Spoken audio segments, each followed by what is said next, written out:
bonsoir. Au nom du Centre culturel des terreaux et de l'association Cèdre Réflexion, je suis très heureux de vous accueillir ce soir pour un événement, un procès, le procès des Vaudois, à l'occasion du tricentenaire de la décapitation du major Davel. C'est un moment unique. Bientôt, la Cour va siéger et afin de lui permettre de juger dans les meilleures des conditions possibles, je vous suis d'ores et déjà reconnaissant de ne pas oublier d'éteindre vos téléphones portables. Excellente soirée à vous.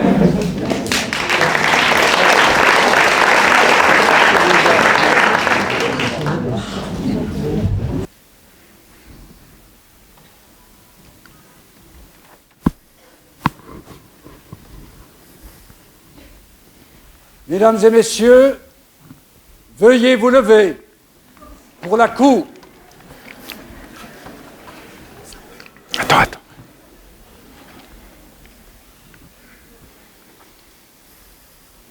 La Cour.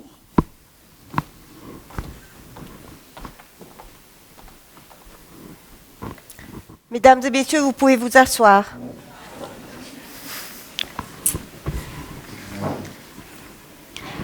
Veuillez faire entrer les parties, s'il vous plaît.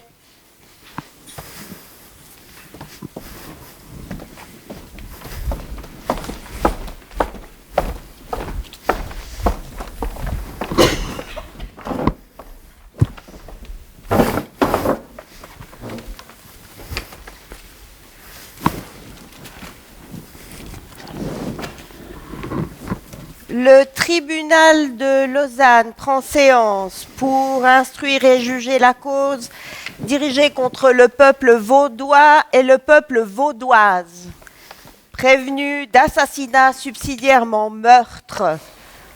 Vaudois, vous êtes bien né le 14 septembre 1671 ? Oui. Vous êtes né à Cuy ? Oui. Vous êtes domicilié à Cuy ? Oui. Vous êtes marié ? Oui. Combien d'enfants avez-vous ? 5. Quelle est votre profession ? Je suis maréchal ferrant. Je vous remercie. Vaudoise. Vous êtes né le 6 octobre 1976 à Palerme, en Sicile. Oui. Vous êtes domicilié dans quelle commune ? À Yvenon. Vous êtes... quel est votre état civil ? Je suis en concubinage. Vous êtes donc célibataire ? Oui. Vous avez des enfants ? Non. Quelle est votre profession ? Je suis gestionnaire de dossiers au Crédit Suisse. Encore maintenant. Je vous remercie. Vous pouvez vous asseoir. Le ministère public est représenté par monsieur le procureur Raphaël Mahin et les accusés sont défendus par maître Alexandre Fézère. Avez-vous des questions préjudicielles, maître, monsieur le procureur d'abord ? Non, pas encore, madame la présidente. Maître ? Pas de questions préjudicielles, madame la présidente. Très bien. Je précise que ce tribunal est composé, outre la présidente, moi, par un jury d'exception, vous, le public, jury populaire qui sera appelé à statuer en fin d'audience à main levée et à la majorité simple sur la culpabilité des accusés ici présents. Sans transition, je vais donc passer à la lecture de l'acte d'accusation. L'accusation est donc engagée contre le peuple vaudois et vaudoise devant ce tribunal de Lausanne en raison des faits suivants.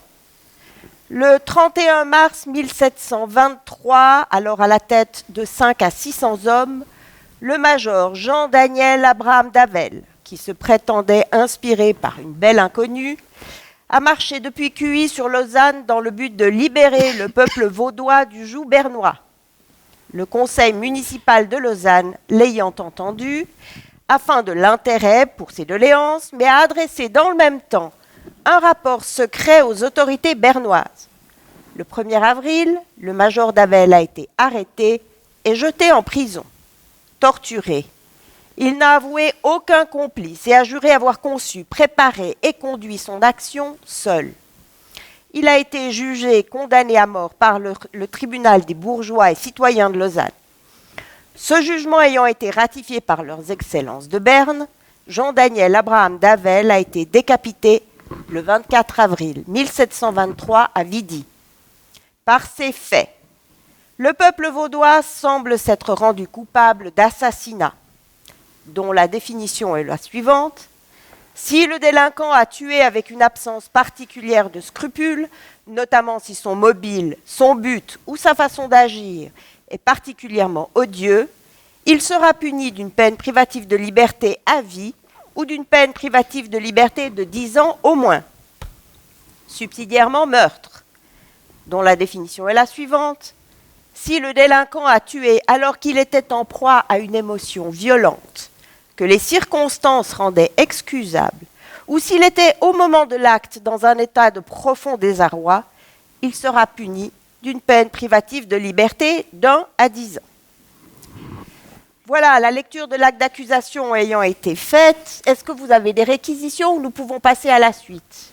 Pas de réquisition. Nous passons à la suite, Madame la Parfait, Présidente. nous allons donc interroger les accusés, puis nous allons entendre 2 experts, un expert psychiatre et un expert historien.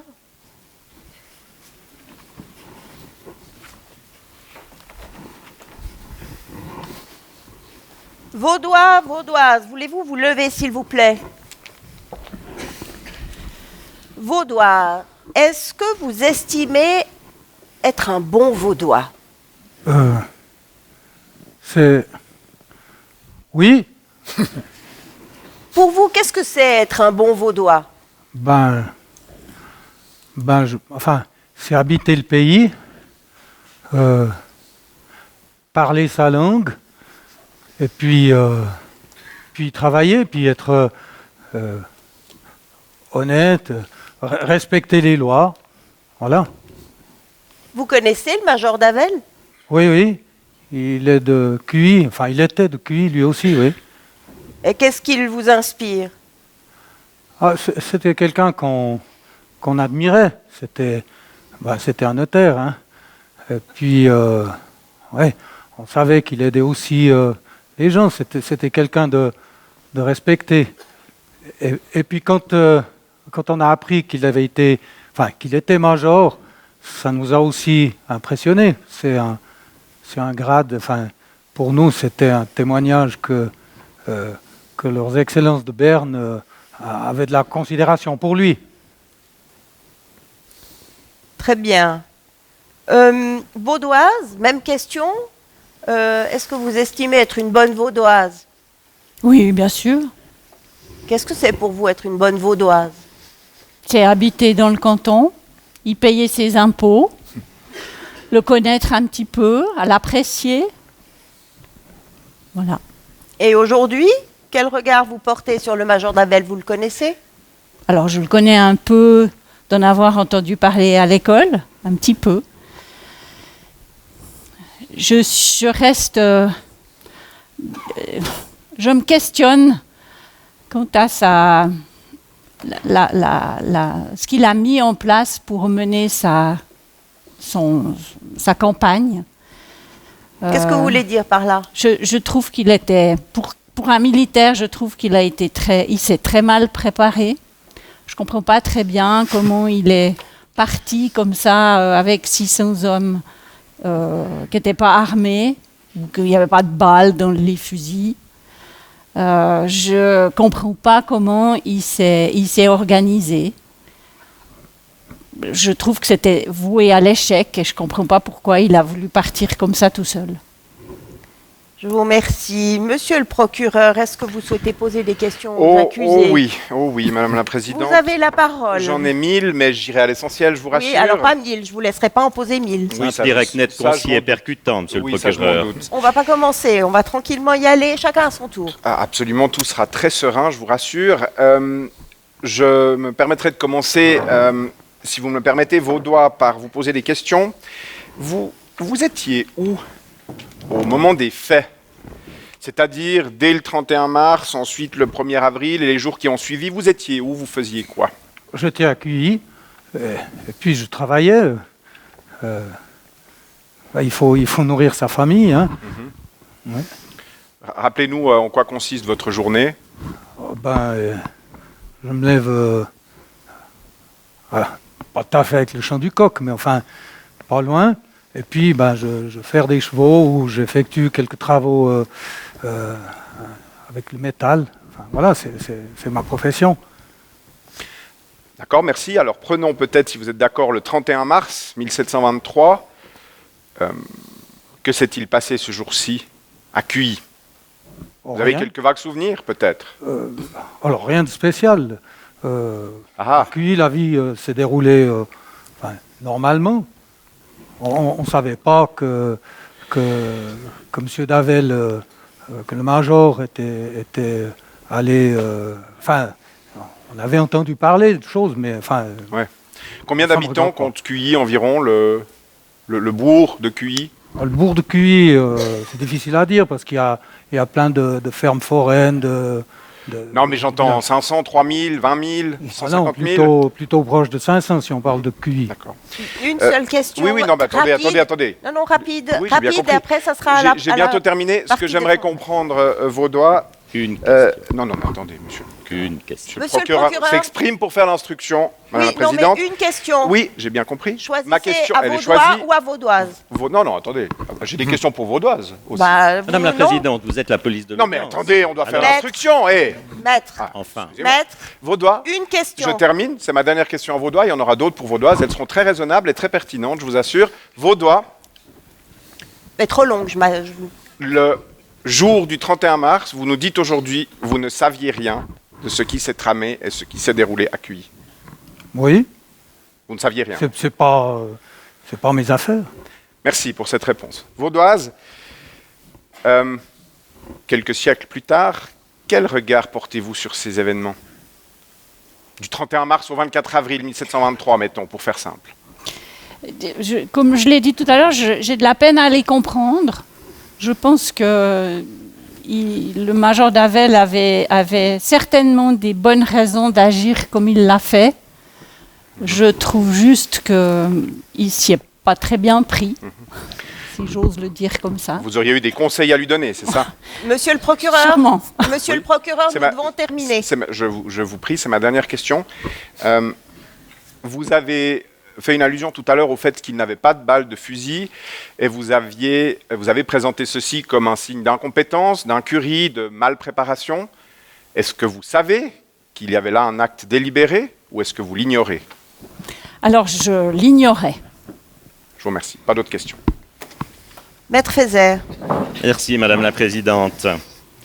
Vaudois, vous savez lire? Un peu, pas tellement. À l'époque, les nouvelles se transmettaient comment? Les gens parlaient. Puis surtout, à ma forge, j'entendais les gens qui discutaient, qui rapportaient les faits quand ils venaient. D'accord. Les 500 à 600 hommes, vous avez entendu du bruit? On a entendu, mais on ne savait pas pourquoi ils partaient, ce qui se passait. Et puis comme je l'ai dit, moi, ça me regarde pas. Vaudoise, vous dites que vous ignoriez que c'était un acte délibéré du major Davel de ne pas mettre de la poudre dans les fusils. Ok, délibéré ou pas délibéré, il n'y avait pas de poudre. Est-ce que ça change votre réponse quant à l'interrogation que vous vous posez, s'agissant de la tactique?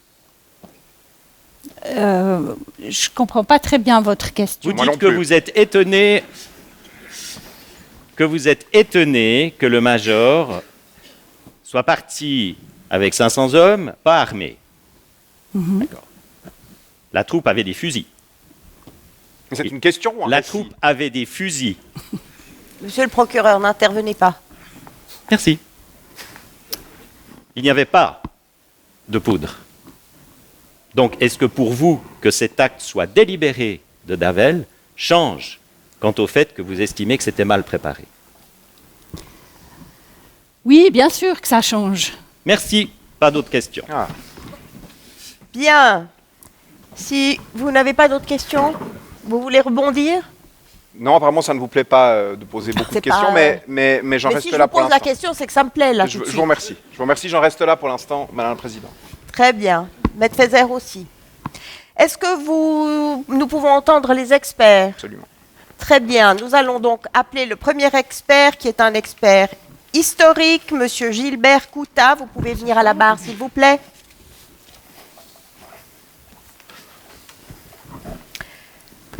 Vous êtes bien Gilbert Coutat? Oui, Vous êtes directeur honoraire des archives cantonales vaudoises. oui, Madame la Présidente. Je vous remercie. Vous nous avez rendu un rapport d'expertise dans lequel vous nous dites que Davel était un visionnaire éclairé plutôt qu'un illuminé et encore moins un fou. J'aimerais bien que vous élaboriez un tout petit peu sur cette affirmation. Et puis, cette belle inconnue, c'est un délire ou une inspiration? Madame la Présidente, votre question est relativement difficile, mais lorsqu'on regarde comment l'affaire s'est déroulée, en fait, c'est le jugement des Bernois qui a prononcé la folie d'Havel, parce que son acte était tout à fait inattendu venant de quelqu'un qui avait juré fidélité à Berne.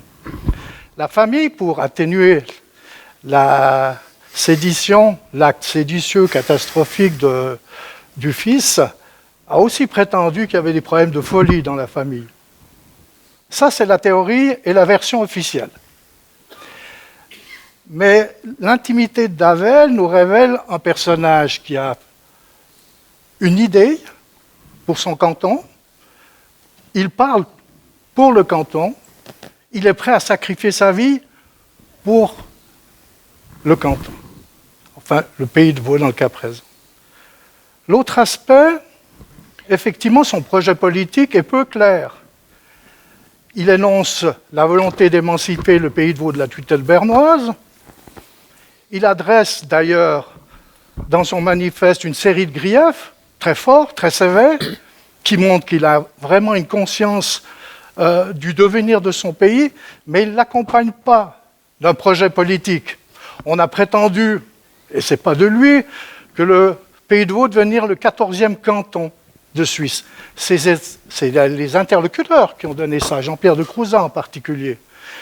Donc, moi je pense que Davel, au-delà de l'imperfection de sa démarche, sous l'angle politique, il avait vraiment une vision pour son pays. Quand même, après tant d'années de tutelle et d'asservissement aux Bernois, il se projetait en avant et proposait la liberté à ses compatriotes. Mais la liberté sous quelle forme? Alors c'est les limites de son projet. La liberté, c'était s'émanciper de la tutelle, de retrouver une certaine aisance dans les décisions, d'alléger les impôts, de rétablir la moralité, la religion, d'entretenir les temples particulièrement dégradés, et effectivement de penser aux plus pauvres, que l'autorité qui serait mise en place avait le souci du bien-être de chaque Vaudois. Donc ces éléments sont bien exprimés dans ces griefs, dans le manifeste, mais effectivement la concrétisation, la mise en place d'une autorité politique nous est tout à fait inconnue. Sa première démarche, c'était d'abord énoncer un principe et ensuite le faire valider avec l'adhésion des Lausannois. Vaudois, Vaudoise, vous pouvez vous asseoir.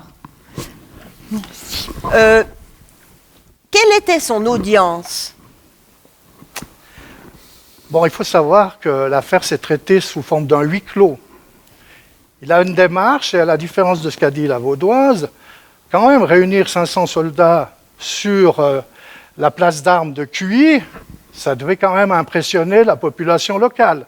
Mais il avait eu l'objectif de cette démarche ou de cette marche sur Lausanne.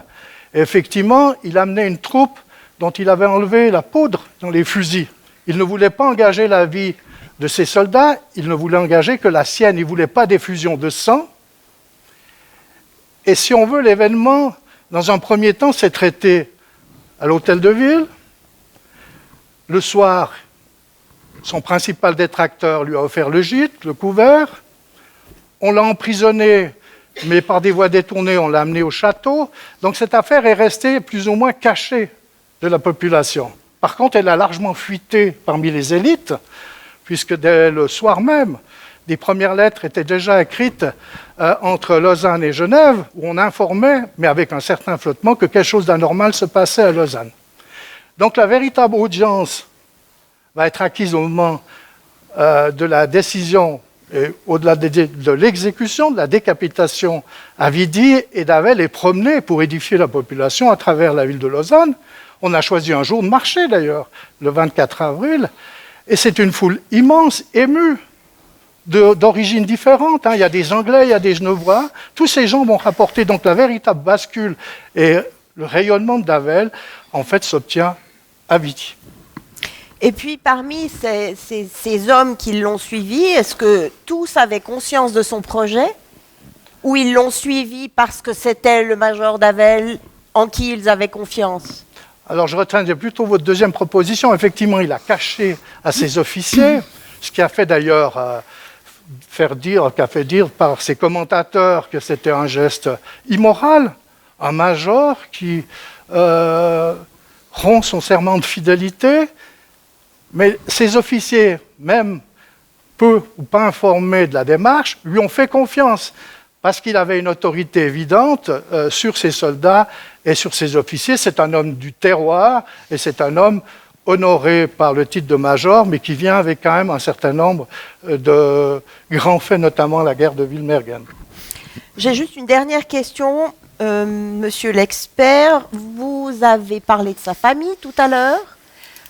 Est-ce que les fuites sont aussi le fait de sa famille, en partie? Et si oui, pour quelles raisons? Alors non, la famille n'est pas intervenue dans le débat, dans l'information. Simplement, elle a fait écrire une lettre aux autorités bernoises et lausannoises, par contre-coup, pour excuser le geste du fils. La famille est en partie illettrée.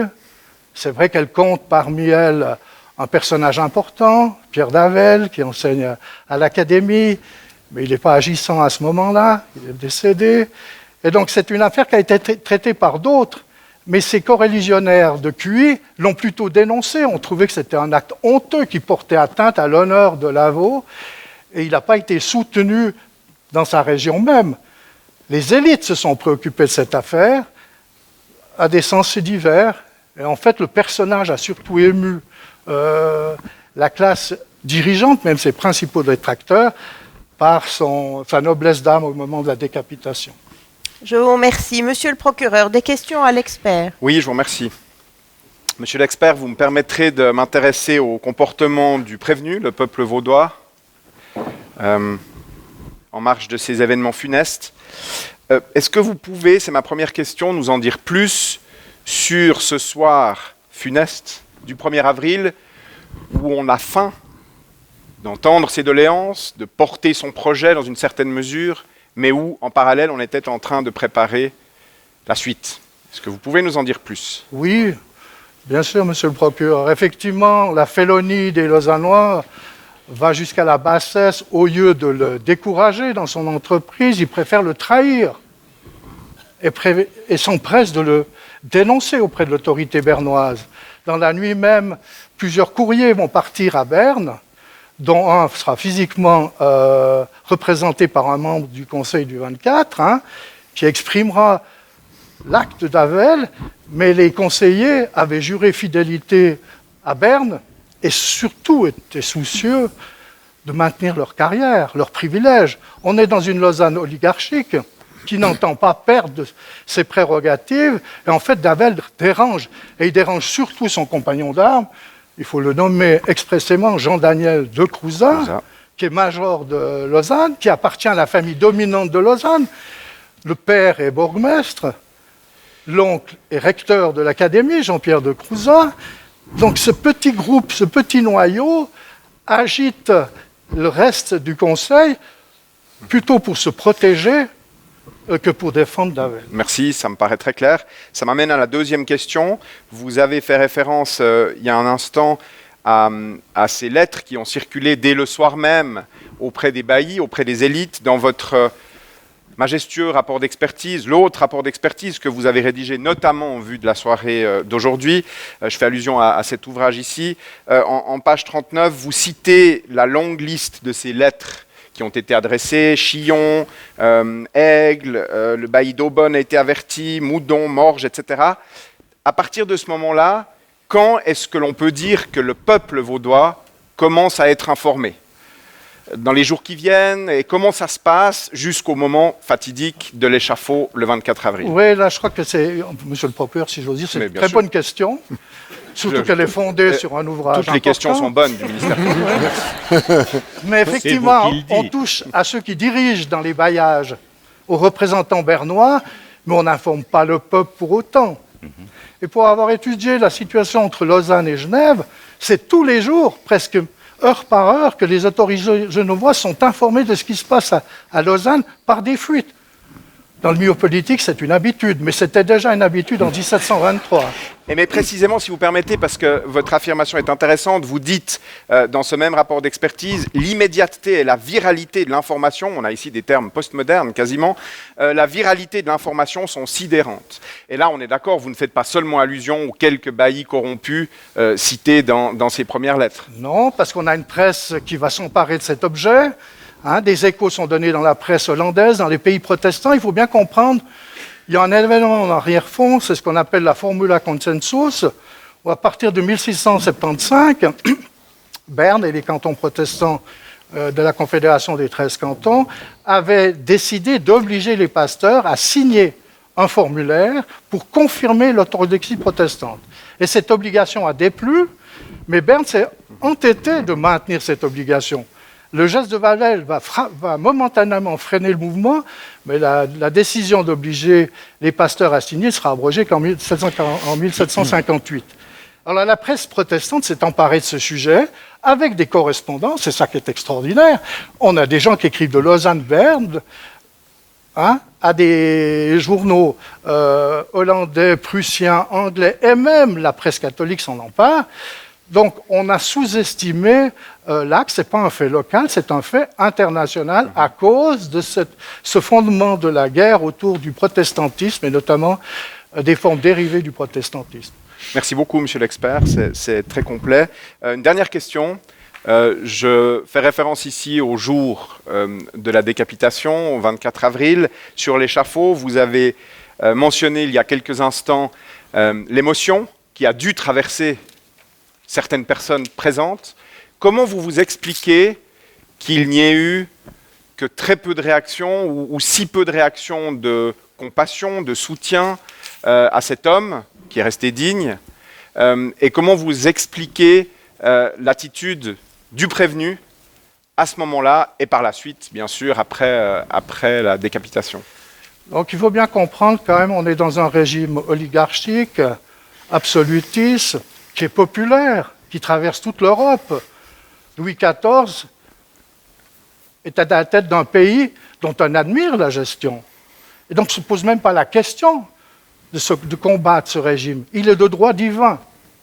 Donc, Davel se savait qu'en s'attaquant au fondement même du pouvoir, était condamné si son entreprise échouait. Il n'y a pas d'espace public. Davel a concocté son projet seul. Il n'a pas informé ses officiers. Il informera au dernier moment les autorités lausannoises. Et en fait, il n'y a pas de préparation à un tel message. Ce qui est extraordinaire, néanmoins, malgré des circonstances qui lui sont contraires, c'est qu'il ait osé s'interposer, osé émettre un message, alors que le pouvoir en place n'autorisait aucun partage. Et la population ne s'interrogeait même pas sur le bien fondé de ce pouvoir. Il était tout à fait acquis. Alors on dirait que c'est peut-être sous pression, mais le pays de Vaud avait pris l'habitude d'être sous ce maître depuis des siècles. Merci pour vos lumières sur cette sombre affaire. J'en ai terminé, Madame la Présidente. Maître Fézère. Merci. Monsieur l'expert, vous avez dit que la famille de Davel était en partie illettrée. C'est juste. Oui. Le peuple vaudois La même chose? Le peuple vaudois. Oui, je vous entends bien, mais plutôt que de penser d'Havel, comment dire, dit du peuple vaudois, je penserais plutôt dire ce que l'affaire d'Havel dit du vaudois. Non, non, non, je vous ai demandé si le peuple vaudois Si la réponse vous plaît pas. était illettré. Monsieur le procureur, on Il vous a faut pas répondre aux questions, je ne vous ai pas interrompu, monsieur le procureur. Donc, merci de ne pas faire ce que je n'ai pas fait. Oui, je reprends volontiers Est-ce votre que le question. peuple vaudois était à moitié illettré? Oui, c'est un peuple qui parle avant tout de paysans. Il y a quelques concentrations urbaines, mais Lausanne est un chef de bailliage, ce n'est pas la capitale du pays de Vaud.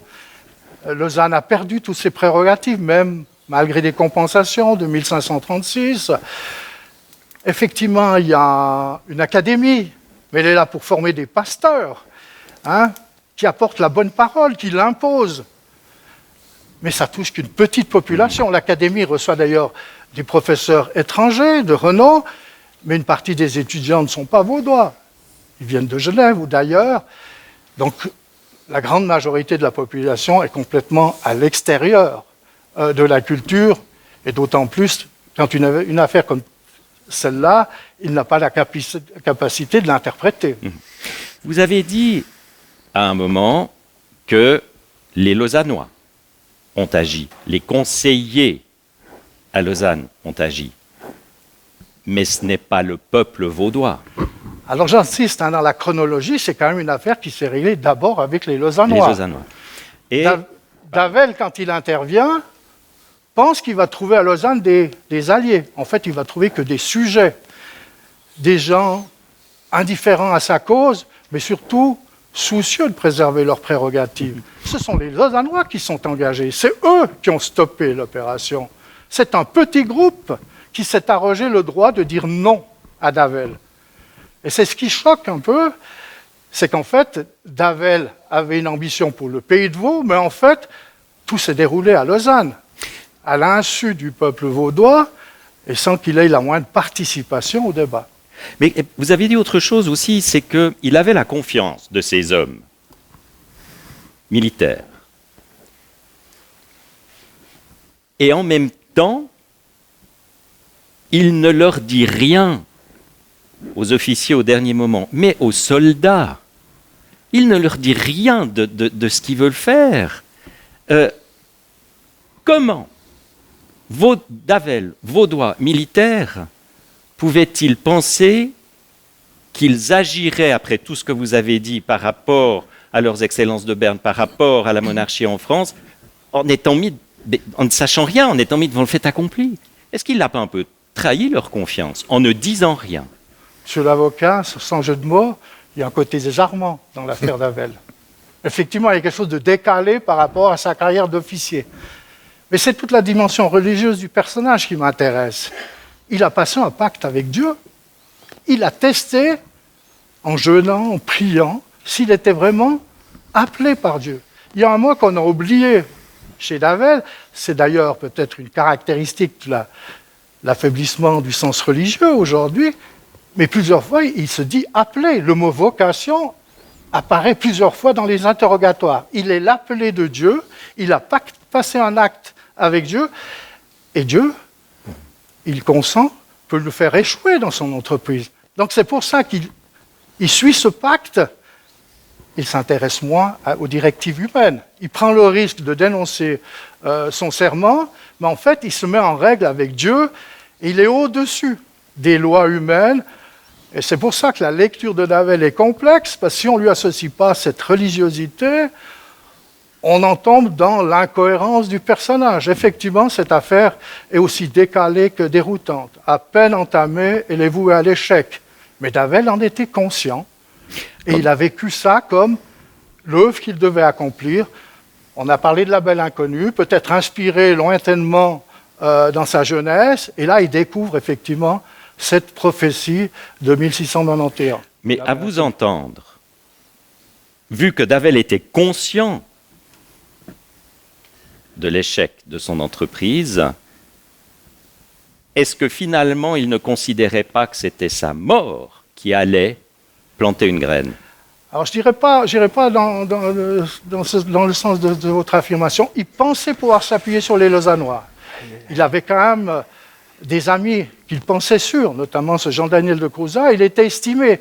D'ailleurs, quand on lit les lettres, tous les gens sont effarés que cet acte vienne d'un tel homme. Donc le fait que les Lausannois ne le suivent pas lui enlève une grande partie de son entreprise. Et il s'en remet à Dieu d'autant plus qu'il n'a pas d'échappatoire. Il sait qu'il est condamné. N'ayant pas eu l'appui des Lausannois, il leur a fait un appel, il leur a déclaré les griefs. Mais les conseillers avaient juré d'abord fidélité à Berne avant de l'entendre. Donc ça explique que si on prend la chronologie, le fait que les Lausannois se sont refusés à son projet a fait carrément capoter toute la démarche de libération du Pays de Vaud. Donc il faut bien comprendre cette chronologie pour expliquer pourquoi Davel est resté incompris parmi les commentateurs qui se disent d'après une logique, on ne peut pas comprendre cette impréparation, l'impéritie d'un officier. En fait, il a offert sa vie et il a offert seul sa vie pour son pays. Vous avez une dernière question ? Une dernière question. Alors, dernière question. Dernière question. Vous avez parlé de cet appel divin dont il a fait part durant son procès. Le procès était à huis clos. Le procès est à huis clos au château Gailléval, oui. Est-ce qu'à l'époque, parler de cet appel de Dieu ne renforce pas une crainte en se disant « Oh là là là là, à quel illuminé on a affaire ?» à l'époque. Oui, alors justement, c'est là peut-être que la religiosité doit être considérée. Davel, c'est un homme du terroir, c'est un vigneron, n'oublions pas. C'est un notaire, il vit sa foi au quotidien, il la vit profondément, c'est quelqu'un qui lit les Écritures saintes, surtout l'Ancien Testament. C'est pas un sectaire.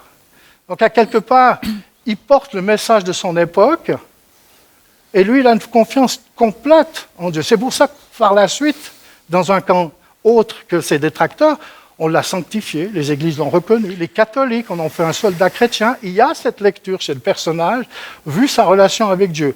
Glaire, d'ailleurs, par ce fameux geste dirigé vers le ciel, le met en relation avec un pouvoir supérieur. Donc c'était une religiosité qu'on ne comprend pas aujourd'hui, elle était bien vivante, mais ne faisons pas de Davel un illuminé, un secteur, c'était simplement un homme de son temps qui vivait profondément sa foi. Merci, monsieur l'expert. Vaudois, Vaudoises, levez-vous, j'ai une question pour vous. Vaudois, est-ce que vous vivez bien ? Comment Est-ce que vous viviez bien ? Ah, oui, on avait à manger, on a toujours à manger. J'ai la chance d'avoir 5 enfants. Et puis, voilà, j'ai toujours payé ce que je devais comme impôt. Et puis, oui. Et si vous aviez su le projet du major Davel, est-ce que vous auriez essayé de l'en dissuader ? Mais moi, j'étais personne pour parler au major. Comme je l'ai dit, c'est quelqu'un qu'on respectait, enfin, qui avait une belle autorité dans le pays, enfin, accueilli en particulier. Et moi, j'ai jamais su ce qu'il voulait faire. Et puis après, on nous a dit qu'il voulait nous libérer des Bernois, mais ça aurait changé. Je ne sais pas ce que ça aurait changé. Je vous remercie. Vaudoise, si vous aviez vécu à l'époque, sachant ce que vous savez aujourd'hui, est-ce que vous pensez que vous auriez tenté de dissuader le major Davel d'agir ? Je pense que je l'aurais encouragé à s'organiser d'une autre façon. J'aurais aimé pouvoir être à ses côtés dans son combat, que je trouve juste. Par contre, j'aurais espéré ou je l'aurais encouragé à chercher des soutiens plus importants avant de se lancer dans cette aventure. Vous trouvez que c'était un peu bracaillon tout ça? Vous pouvez vous asseoir. Monsieur l'expert, je vous remercie. Vous pouvez vous retirer. Nous allons donc faire venir à la barre notre deuxième expert, qui est un expert psychiatrique cette fois, qui a réalisé une expertise psychiatrique, Monsieur Besson. Vous êtes donc bien Jacques Besson, Oui, Madame la Présidente. professeur honoraire de psychiatrie. Exact, Madame la Présidente. Voilà, vous avez vous aussi réalisé une expertise psychiatrique cette fois, où deux questions au fond vous étaient posées. La première, quelle était la capacité de discernement du peuple vaudois et du peuple vaudoise? Et la réponse est, qu'en était-il de la responsabilité pénale de cet accusé, le peuple vaudois et vaudoise? Et puis vous avez vous-même rendu dans votre rapport, vous avez fait un diagnostic selon le DSM-5, dans lequel vous dites que le peuple vaudois souffre d'une névrose obsessionnelle et que le major Davel souffre d'une psychonévrose narcissique avec des traits mystiques et de grandeur. C'est exact ? Oui, Madame la Présidente. Alors, je vais vous demander de nous dire, de nous expliquer tout cela d'abord, et puis ensuite de nous dire vos conclusions, à savoir est-ce que le peuple vaudois et vaudoise avait sa capacité de discernement, quelle était sa responsabilité pénale, si elle était pleine et entière ou si elle était diminuée, et puis quelles sont les mesures que vous recommandez eu égard à vos conclusions quant à la responsabilité. Merci, Madame la Présidente.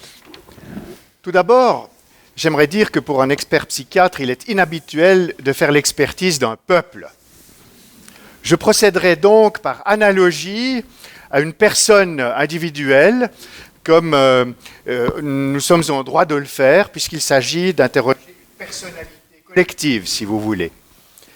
Donc, nous allons commencer par nous préoccuper de l'accusé, du peuple vaudois, et en termes diagnostiques, nous allons utiliser plusieurs grilles de lecture.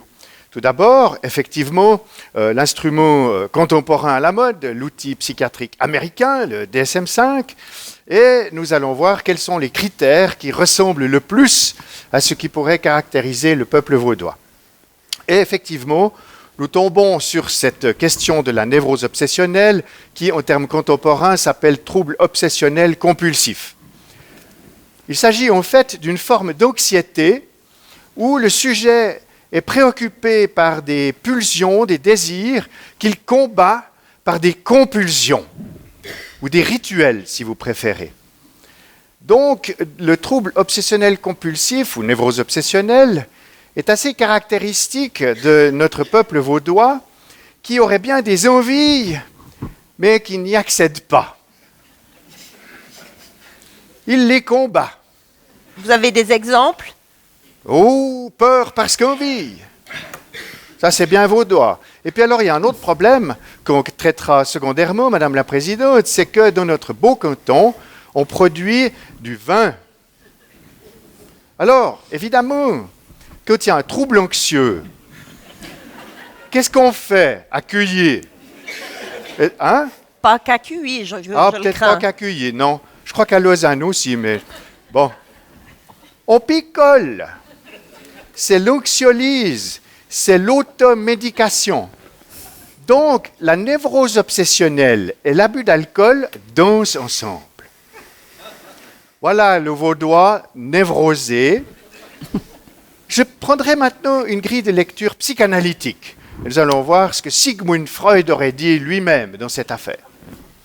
Il aurait vu sans doute un peuple en phase anale,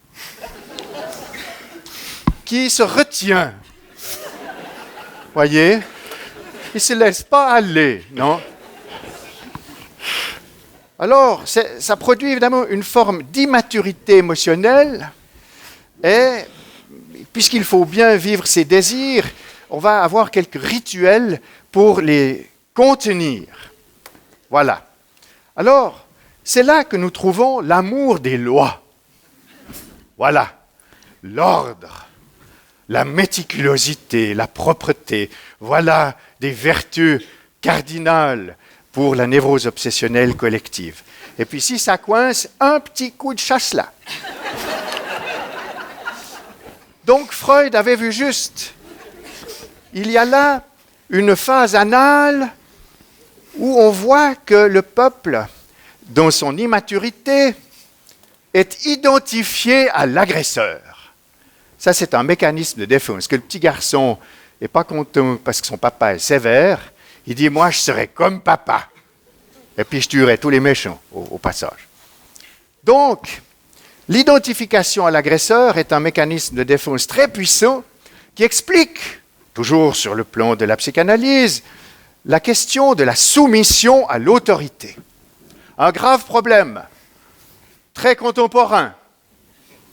Il y a beaucoup de soumission à l'autorité par chez nous. Ouais.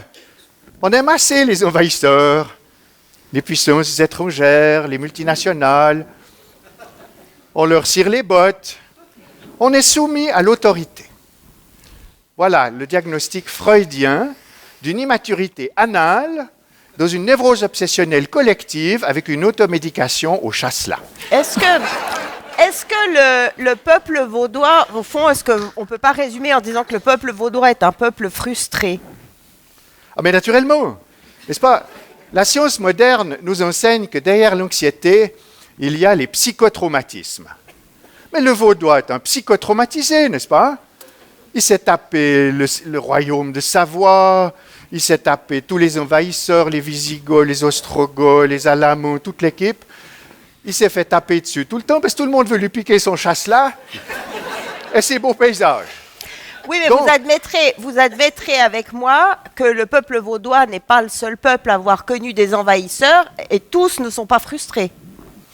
C'est exact, Madame la Présidente. Mais dans le cas particulier, il faut bien dire que la soumission à l'autorité est bien agréable, car les Bernois sont de fort bons administrateurs et les oligarques retirent leur marron du feu. Donc tout le monde fait son petit business avec l'occupant et les vaches sont bien gardées. 250 ans d'occupation militaire, dans le fond, c'était une assez bonne affaire. On pouvait faire la politique au carnot de serre, puis on laissait les Bernois avec les emmerdements administratifs. Donc voilà pourquoi ça marchait assez bien, dans le fond. Donc voilà le diagnostic pour le peuple vaudois, Madame la Présidente. Est-ce que vous voulez que je fasse... Je vous en prie. Merci, Madame la Présidente. Est-ce que je dirais un mot du major d'Avel sur le plan psychiatrique? Absolument. Surtout que je rappelle que votre conclusion était... Abraham d'Avel souffre d'une psychonévrose narcissique avec des traits mystiques et de grandeur. Oui, Madame la Présidente. Tout un programme. Oui, évidemment. Tout le monde ici trouve son comportement étrange, n'est-ce pas? Ne serait-il pas névrosé, c'est-à-dire qu'il y aurait de l'inconscient qui le gouverne, qui peut-être le déborde et qui rend certains de ses comportements difficiles à comprendre. Alors à cet égard, névrose, oui, c'est peut-être l'idée de cet inconscient qui le déborde, mais pourquoi j'ai dit narcissique? Mais c'est parce qu'il agit seul, n'est-ce pas? Il a une très haute estime de lui-même dans son rapport à sa culture. Je crois savoir que son père était pasteur, si l'expert historique ne me contredit pas.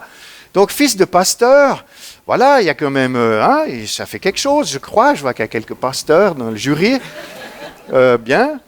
Donc, ce narcissisme, il fait quand même partie d'une élite. Il a fait des guerres, il est rentré victorieux, il était nommé à un grade prestigieux, il commande beaucoup d'hommes. Donc, voilà, il a une haute estime de lui-même, il a confiance en lui et confiance en Dieu. Je crois que ça, c'est les bases. Mais évidemment, on peut dire aussi que les personnalités narcissiques doutent d'eux-mêmes. Ils essayent de se rassurer. Alors, ils se rassurent en ayant des grades, en ayant des hommes, en ayant des projets grandioses. Alors, c'est le côté un peu mégalo. Hein? Il veut sauver les Vaudois, mais il le fait tout seul. Voilà, donc sauver les Vaudois tout seul, il y en a qui ont essayé. Mais... C'est un peu une fuite en avant. Oui, mais si vous permettez, Madame la Présidente, je pense qu'il faut faire une parenthèse en passant par notre grand compatriote Carl Gustav Jung. Car Carl Gustav s'est beaucoup occupé de l'inconscient collectif. Et il faut savoir que depuis d'anciens temps, le peuple vaudois était dans une spiritualité de type maternel. Il y avait un culte de la déesse mère chez les Celtes, le culte de la Vierge Noire, qui est encore à la racine de la cathédrale de Lausanne, et ce culte du féminin sacré a été incarné pendant longtemps par une dévotion à la reine Berthe, qui était un personnage qui était absolument admiré et aimé par les Vaudois, qui voyaient en elle une incarnation du féminin sacré. Alors, on pourrait appeler Anima, cette figure de la déesse mère, si vous voulez, et l'arrivée des Bernois, plutôt paternelle, si vous voyez ce que je veux dire, avec les armes, l'occupation militaire, etc., amène plutôt de l'animus, c'est-à-dire de l'ordre, de la sévérité, de la discipline suisse-allemande, et tout ça, et tout ça. Donc, du coup, il y a un refoulement de l'anima, et le Vaudois doit se soumettre à l'animus de l'occupation militaire bernoise. Donc, il y a là une souffrance potentielle, et l'anima est refoulé, d'où l'hypothèse qu'il n'est pas impensable que la belle inconnue... J'allais y venir. Voilà la figure du féminin sacré chez Davel, voyez-vous.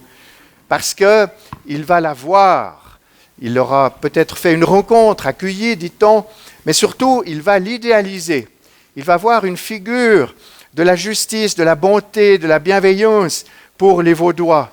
Et c'est inspiré par la belle inconnue que sa spiritualité va l'amener dans un dialogue avec le divin à décider de libérer les Vaudois de l'occupant. Je vous remercie, monsieur l'expert. Monsieur le procureur, est-ce que vous avez des questions à l'expert? Oui, quelques questions complémentaires, si vous me Je permettez. vous en prie. Nous n'avons pas parlé du discernement encore. Pas encore, mais nous alors allons parlez-nous y du aller. discernement, monsieur l'expert. Très bonne idée. Monsieur le procureur, si vous permettez... Oui. Ça fait une question de moi, hein, je vous préviens. Ah bon, Vous permettez. Ah oui. Non, alors, dans ce cas, je retire ma question, madame la présidente, vous pouvez compléter. Non, non, allez-y sur le discernement. Nous allons être magnanimes. Vous m'aviez interrogé sur le discernement. En ce qui concerne le peuple vaudois, je peux dire en tant qu'expert que les névroses n'altèrent pas l'épreuve de réalité. Donc le peuple vaudois, ou en tout cas les Lausannois, ou l'oligarchie qui a pris ces décisions, agissaient en pleine conscience et en pleine connaissance de cause. Donc, leur responsabilité est entière sur le plan de la conscience de leurs actes. Cependant, sur le plan de leur capacité de se déterminer d'après cette conscience, nous pouvons relever que leur responsabilité est légèrement atténuée, étant donné le caractère du major, du fait qu'il a agi seul et qu'il est difficile à comprendre. Donc, je dirais que le peuple vaudois est conscient de ses actes, mais que sa responsabilité est légèrement atténuée. En ce qui concerne le major, il est conscient de ses actes, une névrose, de nouveau, n'altère pas l'épreuve de réalité. Et je permets un dernier commentaire d'expert, c'est que nous avons une difficulté en tant que psychiatre. Et là, je m'adresse au jury. La psychiatrie est très mal équipée pour parler de spiritualité et de religion. Elle n'y comprend rien. Voilà la triste vérité sur la psychiatrie. Alors, n'est-ce pas, comme Davel n'est pas dans un délire mystique, qu'il n'est pas un révolutionnaire, on ne sait pas où le mettre. Alors on dit qu'il a des traits mystiques, oui, mais en même temps, cette spiritualité, c'est quelque chose qui est très important pour la santé mentale, pour la liberté, pour la créativité. Et le major s'est appuyé sur sa spiritualité, en l'occurrence aussi sur sa religion, pour proclamer créativité et liberté. Et je me permets une remarque théologique, je parle sous le contrôle des pasteurs. Vous nous parlerez du discernement juste après? Oui. Oui, Madame la Présidente. Dans le fond, Davel est une figure christique. Voyez-vous, il est dénoncé par les Lausannois et les Vaudois et sanctionné, puni, décapité par les Bernois. Ça nous rappelle quelqu'un quand même. Le discernement, Discernement. Donc, en 2 mots? oui, alors le peuple vaudois est capable de discernement et le major d'Avel est capable de discernement. C'est un visionnaire et non pas un délirant. Et sa vision est probablement juste puisqu'elle nous parle encore aujourd'hui de liberté et de charité. Voilà. Je vous remercie, monsieur le procureur. Des questions complémentaires? Oui, merci. Procureur, je commence par la fin. Vous avez évoqué un major d'Avel éclairé. Vous êtes donc d'accord pour dire que les adjectifs dont on l'a affublé, il est fou, il est fanatique, il est délirant, ces adjectifs sont erronés?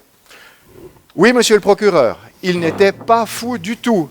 Il était visionnaire, c'était un idéaliste qui a perçu peut-être avec de l'avance déjà les airs de la révolution qui va s'annoncer et qui va, dans la réalité, libérer le peuple vaudois un siècle plus tard. Merci, ça répond à la question.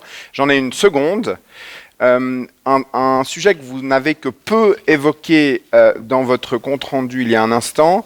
Dans votre rapport d'expertise écrit, vous dites en page 2, vous parlez donc du peuple vaudois et vous dites le peuple vaudois est peu critique des figures dominantes, ça vous l'avez dit, vous l'avez développé, et vous dites aussi il incarne la peur du changement. Est-ce que vous pourriez nous expliquer ce que vous entendez par là? Brièvement. Volontiers, Madame la Présidente. Oui, monsieur le procureur, la peur du changement, mais il n'y a rien de pire pour un obsessionnel que le changement. Si vous avez des rituels qui vous rassurent parce que vous avez des envies coupables, eh bien, c'est l'ordre, la méticulosité et l'invariance, l'homéostase. Voilà les mots-clés pour le névrosé obsessionnel. Nous sommes dans l'homéostase vaudoise. Je vous remercie. Attendez, si vous me permettez. Une dernière mais question qui me vient. Oui, elle sera très brève. Elle sera très brève et la réponse avec. Oui, parce que c'est une question simple à laquelle je vous prie de répondre sans trop réfléchir. Vu qu'on a fait le profil psychologique du peuple vaudois et du major d'Avel, je vous pose cette question. Si vous deviez choisir de passer une soirée avec l'un ou l'autre, qui choisiriez-vous? Pas d'espion, pas d'espion. Oui, je choisirais de passer ma soirée avec le major d'Avel. Je vous remercie. Monsieur l'expert, Maître Fézère. le major d'Avel, il est vaudois. Oui, Il monsieur faisait l'avocat. partie du peuple vaudois. Oui, mais Il était aussi en phase anale alors. N'est-ce pas? À vous suivre. écoutez, maître, c'est une forme dérivée, n'est-ce pas? Oh, mais L'idéalisme, c'est l'idéal du moi. C'est juste à côté du surmoi dans Mais psychanalyse. Oui. encore une fois, vous dites, le peuple vaudois était en phase anale. Oui, Il était en plein animus. oui. Donc, si on est en phase anale et en plein animus, on est des gamins. Pouvons-nous grandir? Non, c'est les mots de l'expert. On est des gamins. Alors, un gamin qui tout à coup se voit confronté avec quelque chose qui va à l'encontre du cadre qu'il a, comment peut-il réagir? Oui, évidemment. Mais je pense qu'il faut parler d'immaturité. Je pense que le peuple vaudois est en marche. D'ailleurs, il va trouver sa liberté 100 ans plus tard. Il s'est doté d'une constitution récemment dans laquelle il s'accorde le droit à la spiritualité. Donc, il a grandi. Il est capable de progrès. D'accord. Vous avez dit dans votre expertise que, en sa défaveur, le peuple vaudois dispose dans cette affaire de suffisamment d'esprit pour bien comprendre la situation. Comment pouvez-vous dire ça alors que même l'expert historique dit que l'immense majorité des Vaudois, et je prends, ne pouvaient pas connaître et encore moins comprendre la portée de ce drame? Oui, maître. J'ai bien écouté mon préopinant, l'expert historique, et je crois comprendre qu'on ferait mieux peut-être de faire un procès des Lausannois, ou du moins des oligarques, parce que le peuple lui-même, il était comme le maréchal Ferrand, il était occupé par ses travaux quotidiens. Donc, je pense pouvoir vous donner raison en audience. Merci, monsieur l'expert. Je vous remercie, monsieur l'expert. Vous pouvez vous retirer. Monsieur le procureur, maître, est-ce que vous avez encore des questions sur les faits à poser? Non, Madame la Présidente, je vous remercie. Non, Madame la Présidente, je vous remercie. Est-ce que nous pouvons passer à la situation personnelle des accusés? Je vous en prie. Vaudois, Vaudoises, veuillez vous lever, s'il vous plaît. Vaudois, vous nous avez dit tout à l'heure que vous viviez bien. Vous êtes donc maréchal ferrant. Est-ce que vous êtes indépendant? Oui, Est-ce que vous gagnez suffisamment pour nourrir votre famille? oui, je gagne suffisamment pour nourrir ma famille. Est-ce que vous avez des économies, de la fortune, des terres? Non, je possède la maison dans laquelle je travaille, puis un beau camp de jardin à côté, mais c'est tout. Vous avez des dettes? Non, je n'ai pas de dette. Je vous remercie. Est-ce qu'il y a des questions à Vaudois? Oui, une question complémentaire. Vaudois, est-ce que vous avez des, des revenus non déclarés au bailliage? Non, monsieur le procureur. Maître?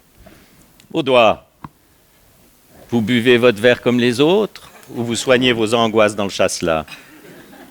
Alors, je bois volontiers un verre, jamais seul. Merci. Vaudoise, vous nous avez dit que vous étiez gestionnaire de fortune au Crédit Suisse, c'est juste? Oui. Vous avez encore un emploi à ce jour? Encore pour quelques semaines, oui. Vous êtes donc sur le marché du travail? Absolument. Très bien. Est-ce que vous pouvez nous dire encore à ce jour ce que vous gagnez? Je gagne 15 000 francs par mois, plus les bonus. 15 000 francs par mois plus les bonus. Vous avez des économies, de la fortune? J'ai des économies, oui. Beaucoup? Suffisamment pour pas m'angoisser à l'idée d'être 3 mois sans emploi. Vous avez des dettes? Non, à part des intérêts hypothécaires. D'accord, vous êtes propriétaire donc de votre Voilà. appartement? Oui.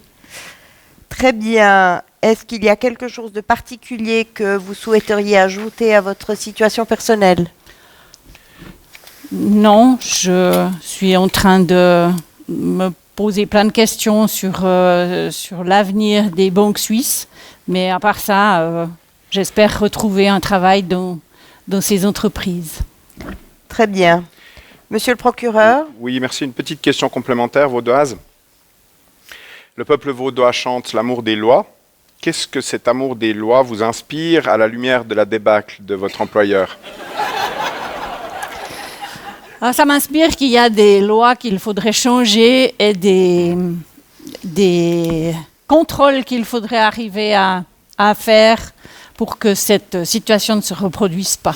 Est-ce qu'on pourrait dire, vous me permettez une petite question complémentaire, est-ce qu'on pourrait dire que ça bouscule chez vous cette croyance infaillible en Vous ce suggérez les pouvoir, questions. en ce pouvoir des autorités? Maître, vous posez des questions ouvertes. Ça, c'est une question fermée. Je pose une question fermée. Vous sentez-vous toujours aussi respectueuse des décisions des autorités? J'ai de la peine à répondre à l'heure actuelle, mais je pense que oui. On sort de la situation personnelle. Oui, un peu, je vous le concède. Je vous remercie, Vaudoise. Maître Fézère, des questions Oui. complémentaires? Vaudoise, même question. Un verre comme les autres? Ou du coup, maintenant, vous noyez tout ce qui se passe dans le chasselas? Alors, pas vraiment dans le chasse-là, parce que c'est pas mon préféré, je dois le dire. Mais non, je bois un verre avec des amis, voilà, tranquillement. Je noie pas mon angoisse, enfin pas trop, mon angoisse dans le vin. Merci. Vous pouvez vous asseoir. Monsieur le procureur, avez-vous d'autres réquisitions, notamment tendant l'administration de nouvelles preuves? Non, je vous remercie, Madame la Présidente. Maître Fézère, Non, merci Madame la Présidente. pouvons-nous clore cette instruction? Vous le pouvez. Très bien, l'instruction est close. Monsieur le procureur, vous avez la parole. Je vous remercie, Madame la Présidente.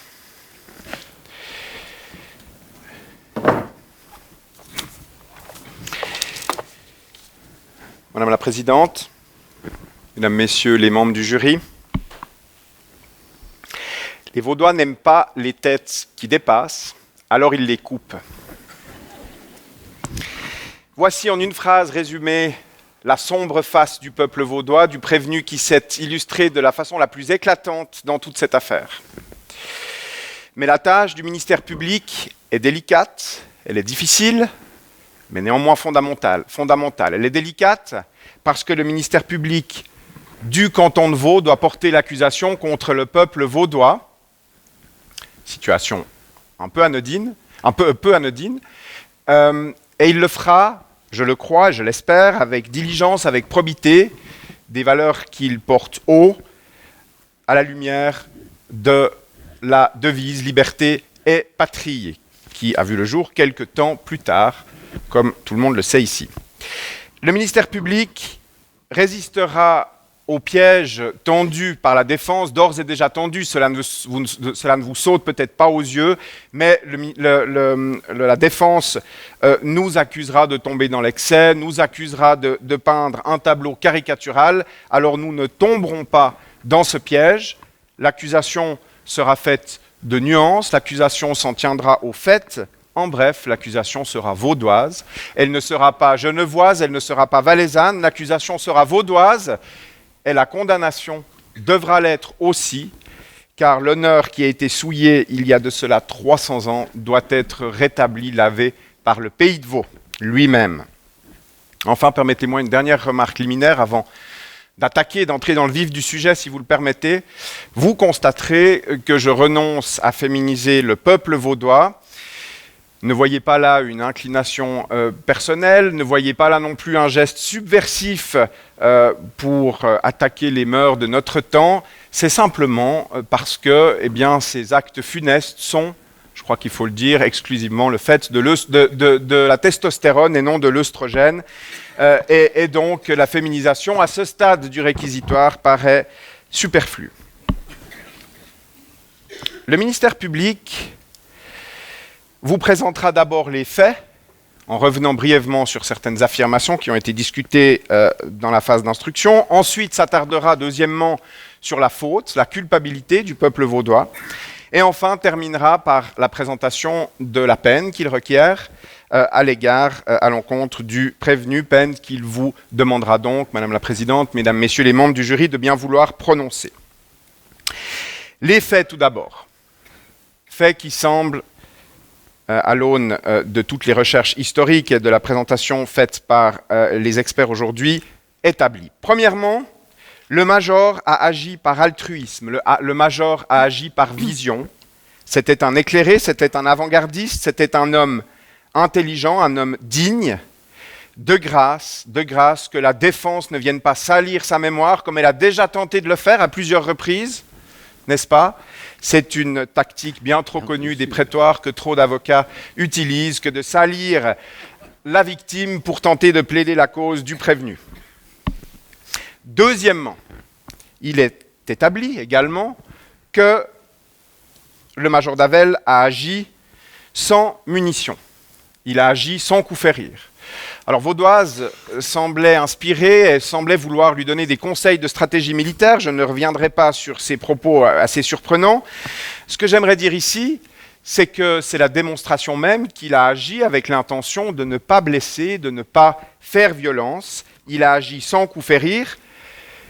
Et ses détracteurs, les Lausannois, mais aussi le peuple vaudois, on y reviendra, ont d'emblée traité son acte d'attentat. Ils l'ont d'emblée traîné dans la boue, n'est-ce pas? Il y a d'autres figures qui, dans l'histoire, se sont fait traiter de terroristes. Je pense par exemple à un certain Nelson Mandela. Évidemment, l'insulte venait de la part de ceux qui avaient tout intérêt à ce que son entreprise échoue.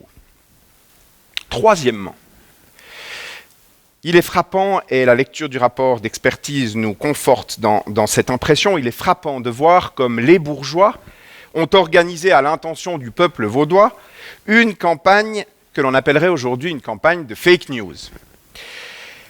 On a décrit le major comme un fou, comme un illuminé, comme un fanatique, comme un cerveau dérangé.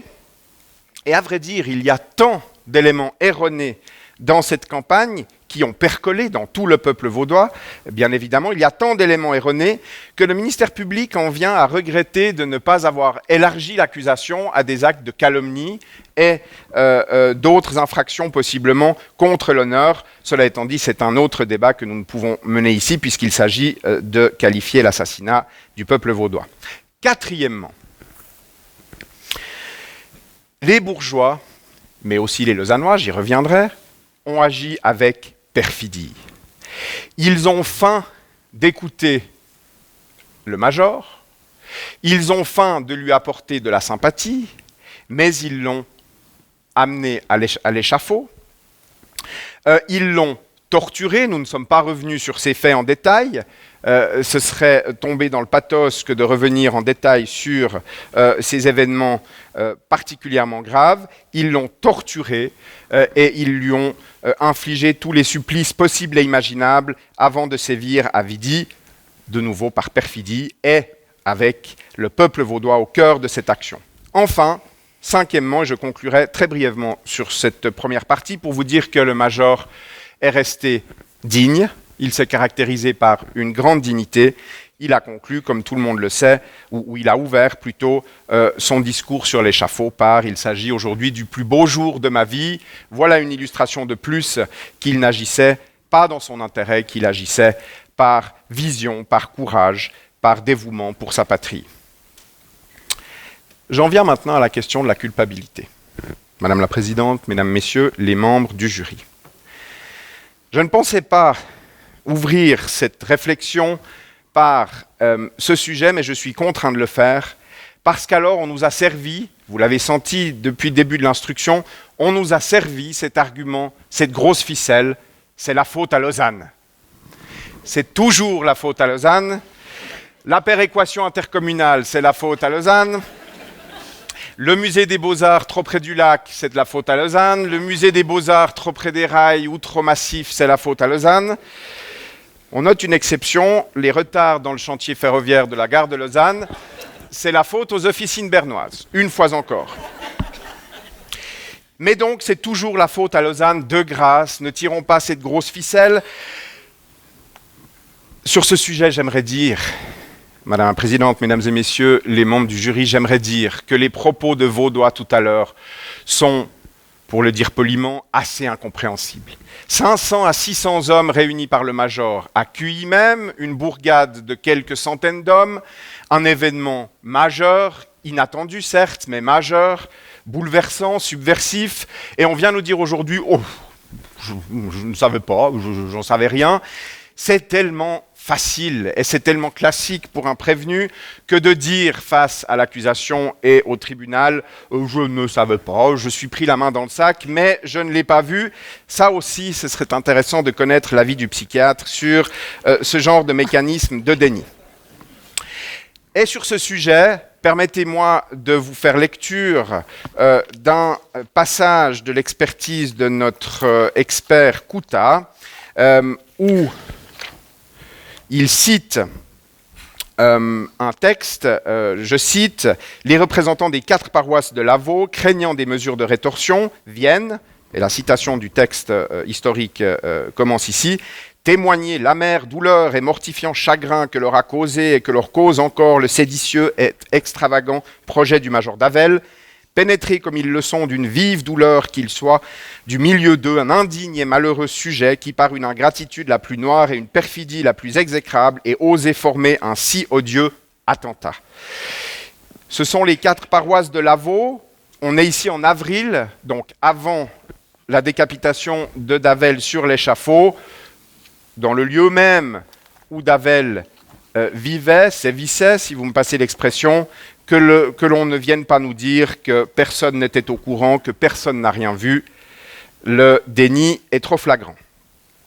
Ceci étant dit, j'en viens à l'analyse de la culpabilité, en disant d'abord que du 31 mars au 24 avril, tous les événements, avec une succession de trahisons et d'actes vils et funestes, tous les événements révèlent à quel point le peuple vaudois n'a eu qu'une seule idée en tête, c'est de se protéger lui-même, de sauver ses fesses, puisqu'on a parlé de phase anale tout à l'heure, permettez-moi cette petite pique. Nous avons affaire à un peuple vaudois qui a uniquement cherché à sauver ses fesses. Le peuple vaudois a choisi délibérément, en conscience, la trahison plutôt que la liberté.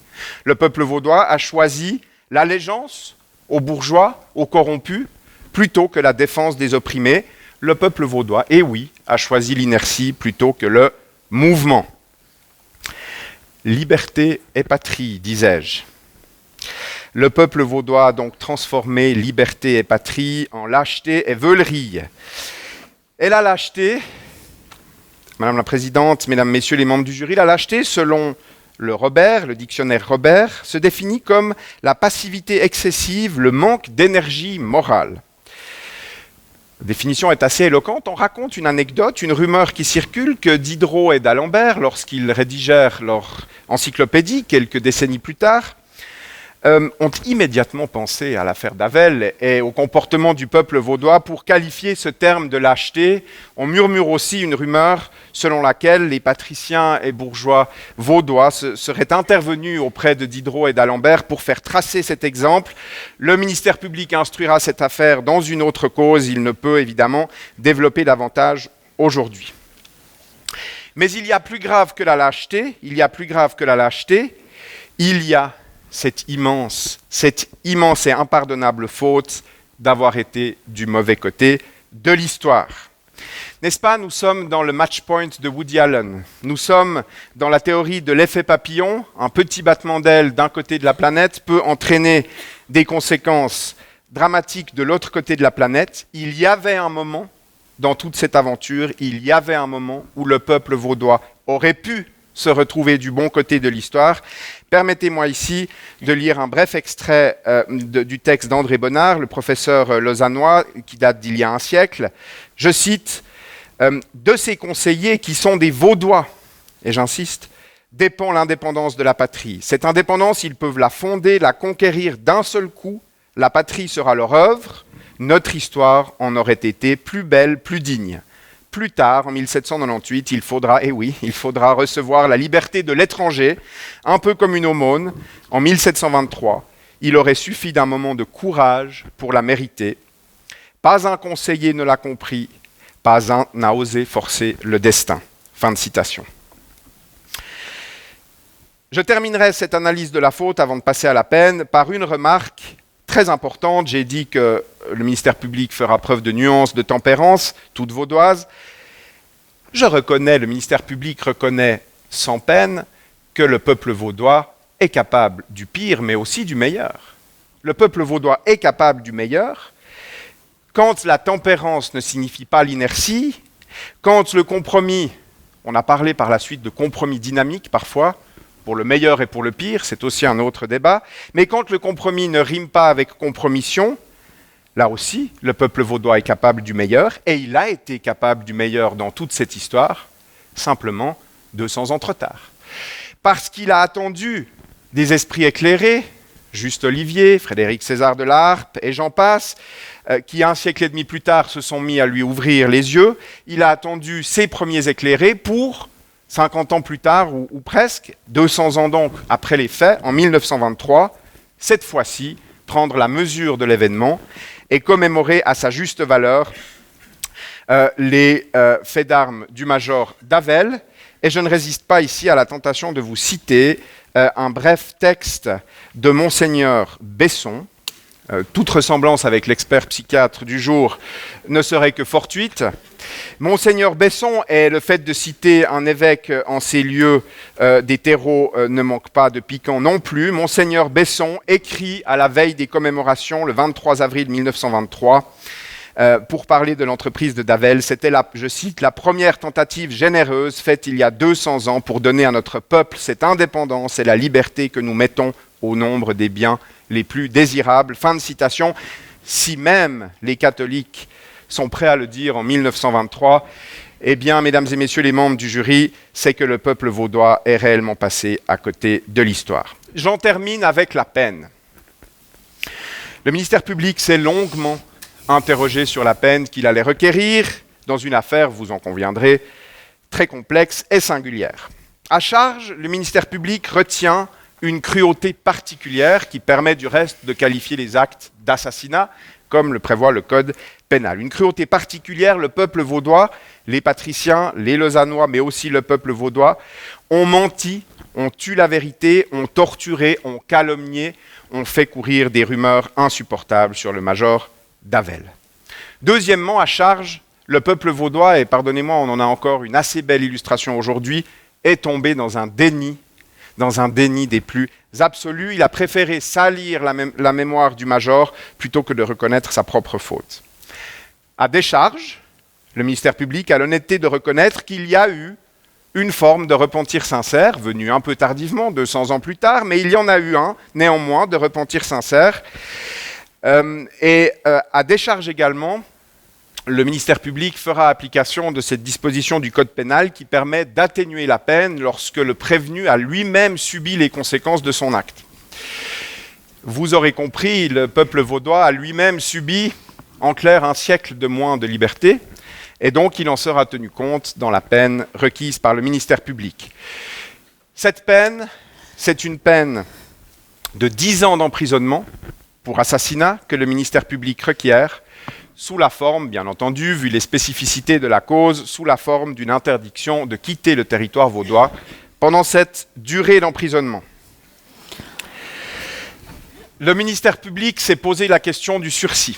Faut-il, en tordant quelque peu les règles du droit pénal moderne, pour les besoins de la cause, faut-il assortir cette peine du sursis? Le ministère public s'est fait la réflexion suivante. Le risque de récidive paraît drôlement élevé. Le risque de récidive paraît drôlement élevé.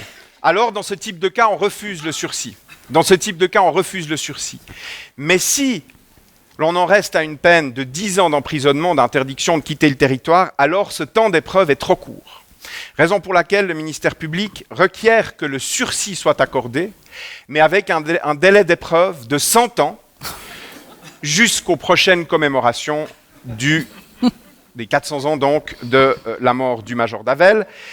Seul un délai de cette longueur permettra au peuple vaudois de tester l'épreuve du temps et de réfléchir à l'ampleur de son déni dans cette triste affaire.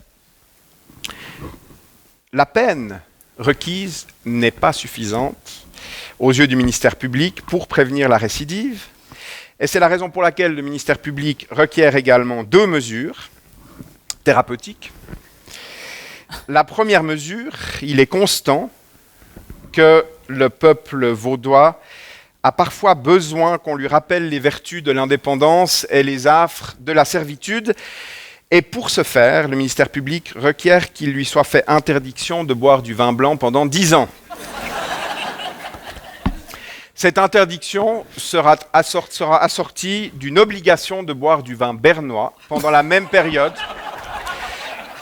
de façon à ce que le peuple vaudois comprenne l'ampleur de la servitude dans laquelle il a choisi de rester. Deuxième mesure, le ministère public constate qu'un effort pédagogique important est nécessaire pour éduquer le peuple vaudois afin qu'il soit prêt à accueillir différemment, avec davantage de hauteur de vue, le futur major d'Avel, ou la future major d'Avel, cette fois-ci ça vaut la peine de féminiser, qui peut-être un jour se présentera à vous durant le siècle à venir. Raison pour laquelle la deuxième mesure requise par le ministère public est une astreinte à suivre des cours de citoyenneté et d'histoire vaudoise intensifs pour tout le peuple vaudois, ceci également pendant une durée de 10 ans. À vrai dire, on aurait souhaité le requérir pendant 100 ans, mais il faut savoir raison garder. Mesdames et messieurs les membres du jury, Madame la Présidente, j'ai terminé. Je vous lis donc pour le procès-verbal, si vous me le permettez, pour les besoins de la cause, les conclusions telles que je les ai présentées il y a un instant. Ainsi, en résumé, le ministère public requiert qu'il plaise à la Cour dire et prononcer. Numéro 1, le peuple vaudois est condamné pour l'assassinat du major d'Avel à une peine d'emprisonnement de 10 ans, sous la forme d'une interdiction absolue de quitter le territoire vaudois. La peine sera assortie du sursis avec un délai d'épreuve de 100 ans jusqu'au 24 avril 2123. Numéro 2, le peuple vaudois se voit interdire pendant une durée de 10 ans la consommation de tout vin vaudois et se voit condamné à ne boire que du vin bernois pendant ce laps de temps. Numéro 3, le peuple vaudois est condamné à suivre des cours intensifs d'histoire et de citoyenneté vaudoise dans toutes les écoles du canton et dès le plus jeune âge, afin qu'il exerce et développe son sens profond de l'histoire. Madame la Présidente, comme le veut le Code de procédure pénale, vous allez dans un instant laisser le dernier mot aux accusés. Permettez-moi maintenant de laisser les derniers mots à la victime de cet acte abominable. Le major lui-même, je cite, « Je vois bien que je serai la victime de cette affaire, mais n'importe, il en reviendra quelque avantage à ma patrie. » Fin de citation. Liberté et patrie, vive le Pays de Vaud. Je vous remercie. Maître Fézère, vous avez la parole. Quand on sait ce qu'on sait, qu'on dit ce qu'on dit et qu'on voit ce qu'on voit, on peut quand même pas nous empêcher de penser ce qu'on pense. Eh bien, ce soir, je vais quand même vous dire ce que je pense de ce que je viens d'entendre. Et j'ai remarqué que vous avez ri. Eh bien, je suis bien content que vous ayez ri au réquisitoire du procureur, parce que, monsieur le procureur, dans cette affaire, vous vous condamnez. Eh oui, vous condamnez le peuple vaudois. Nous sommes tous vaudois ici. Vous vous condamnez vous-même. Mais qu'en sera-t-il de vos mandats que vous défendez bec et ongle? Ça va être difficile puisqu'il y a une condamnation pénale. Et une condamnation pénale, donc une inscription au casier judiciaire. Vous n'y avez pas pensé. Voilà. Et je constate également que vous n'avez certes pas voulu féminiser en disant que finalement c'était une affaire de testostérone, l'œstrogène n'ayant pas permis à ces dames de l'époque ou à ces dames d'avoir peut-être une idée ou même de prendre des décisions. Mais alors pourquoi avez-vous renvoyé ma vaudoise? Puisque vous considérez que c'est uniquement une affaire de testostérone, mais que fait donc ma vaudoise ici sur le banc des accusés? Je ne comprends pas. Au même titre que je ne comprends pas pourquoi, dans l'acte d'accusation, vous ne parlez pas des Vaudois dans les faits. Vous dites Lausanne, il faut arrêter avec Lausanne, il faut arrêter avec les Lausannois, il faut arrêter avec le Conseil. Le Conseil municipal de Lausanne l'ayant entendu, afin de l'intérêt, fin F-E-I-N-T, de l'intérêt pour ses doléances, mais a adressé dans le même temps un rapport secret aux autorités bernoises. Il a été jugé et condamné à mort par le tribunal des bourgeois et citoyens de Lausanne. À aucun moment dans l'acte d'accusation, on ne parle du peuple vaudois. Comme on n'explique pas en quoi le peuple vaudois a commis des infractions, mesdames, messieurs les membres du jury populaire, vous qui avez choisi de venir ce soir pour juger ou non le peuple vaudois, vous devrez en tenir compte. Aucun fait dans l'acte d'accusation ne mentionne le peuple vaudois. Et vous avez également entendu les experts parler, que ce soit notre expert historique, que ce soit notre expert psychiatre, qui a répondu à la fin. Je dois bien effectivement dire que, comme l'a dit M. Coutat, on parle plutôt des Lausannois et du Conseil qui est à Lausanne. On ne parle pas du peuple vaudois dans cette affaire. Alors, s'il vous plaît, ne cédez pas aux sirènes de l'émotionnel, parce qu'on est en plein émotionnel du côté de l'accusation, même si l'accusation s'en défend. Et on est en plein émotionnel de manière générale. Reprenez le flyer qui vous a conduit jusqu'en ces lieux ce soir, en livrant à leurs excellences de Berne leur saint libérateur, pour le faire ensuite tragiquement décapiter après des journées dignes de la passion du Christ. Les Vaudois ont-ils été vils, lâches et faibles? Saint libérateur en terre protestante. Ben dis donc, on voit déjà que là, il y a un petit souci du côté de l'émotionnel, hein, parce qu'il ne me semble pas que les protestants vouent un culte aux saints. Libérez-vous également du discours de Ramus en 1923. Discours de Ramus. Bref passage. Il a continué à être seul. Il a été seul jusque dans la mort. On l'a jeté dans un cachot. On lui a mis des chaînes aux mains et aux pieds. Nous avons laissé faire. On lui a coupé la tête. On l'a mené au lieu du supplice un samedi après-midi, jour de grand marché, jour de printemps, quand tout recommence et pour lui tout allait finir. Ils ont laissé faire. ceux pour qui il allait mourir l'ont laissé aller à la mort sans rien dire. Il faut quitter cet émotionnel. Si vous voulez juger quelqu'un, on ne juge pas en étant émotionnel, on juge avec des faits et avec ce que les gens pouvaient savoir. Ne faites pas comme le public de l'Opéra de Lausanne, qui lors des représentations de Davel, dernièrement, a chaque soir hué le chanteur ténor qui tenait le rôle de De Cruza lorsqu'il venait saluer. En disant c'est drôle, c'était pas De Cruza qui venait saluer, c'était le chanteur qui a eu une ligne musicale parfaite dans ce qu'il a fait. Si encore on avait fait ouh, puis après non, ouh tout le long. Attention, on revient non pas dans l'émotionnel, mais dans quelque chose de concret. Il faut juger cette affaire avec les prismes de l'époque et pas avec nos prismes actuels. Et à l'époque, le comportement de Davel était une trahison. Mesdames, messieurs les membres du jury, c'était une trahison. D'ailleurs, même Jean-Jacques Carte, un avocat morgien, l'a dit lui-même, et pourtant on ne peut pas reprocher à Jean-Jacques Carte d'avoir eu des accointances avec leurs excellences de Berne. C'est lui qui avait été envoyé par Morges dans l'affaire dite des grands chemins, quand les Bernois voulaient prélever des impôts à Morges et que les Morgiens n'étaient pas très contents. Mais qu'a dit Jean-Jacques Carte, avocat vaudois? Davel avait conduit une troupe armée à Lausanne dans le dessein de saisir le baïf et de faire la révolution.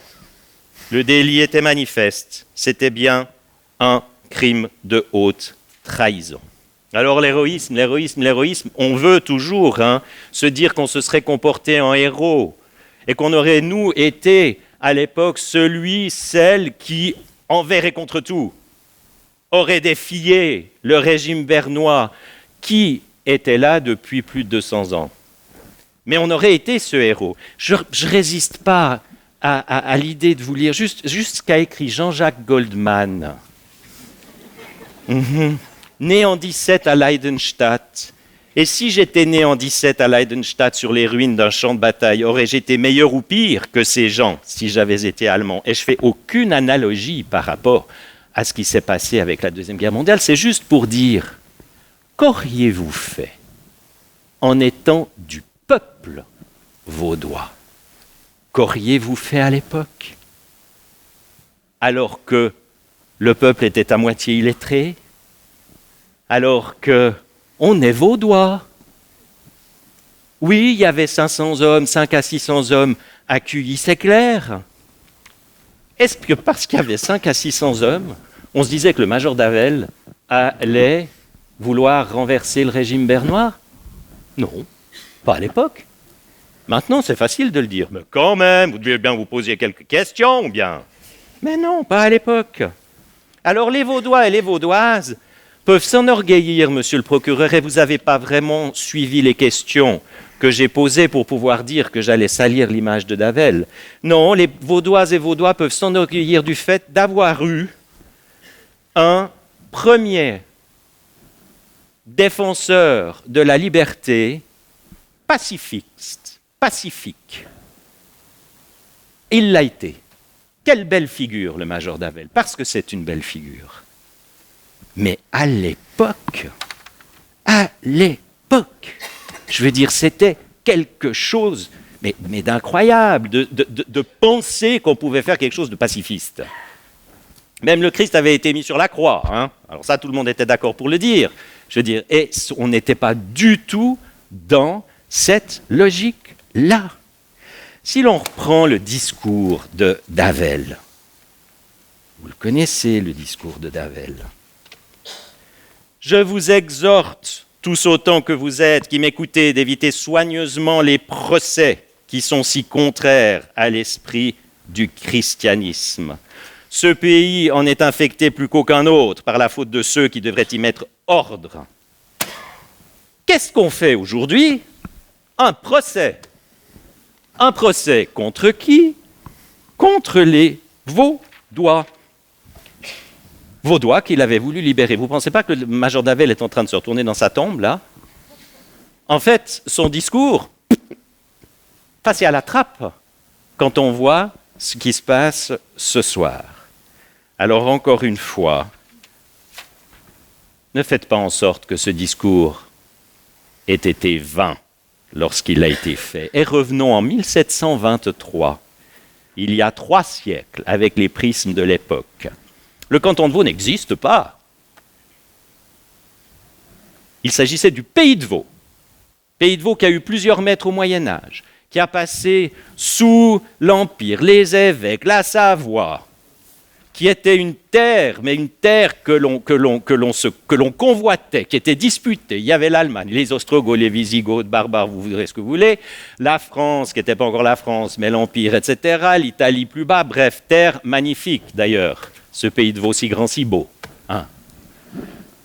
C'était ça. Eh bien, les Bernois ont amené à un certain moment, et oui, une unité politique.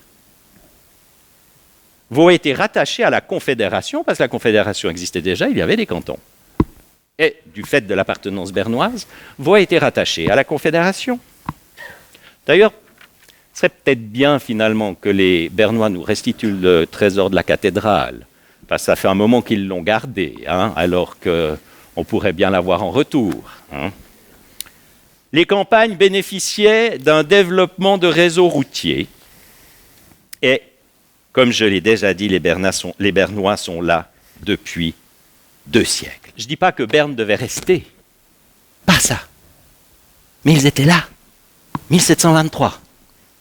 1723, il n'y a pas encore César Frédéric de la Harpe, 50 ans après. 1723, il n'y a pas encore eu la Révolution française qui a jeté des tas d'idées et qui commence à dire que les choses peuvent changer puisqu'on s'attaque à un État monarchique et qu'on s'attaque à une autorité de droit divin et qui fait germer certaines choses dans les esprits. Puis les Vaudois. Comme je vous l'ai dit, il faut reprendre comme ils sont. Les Vaudois. Qui a bien chanté les Vaudois? C'est Gilles.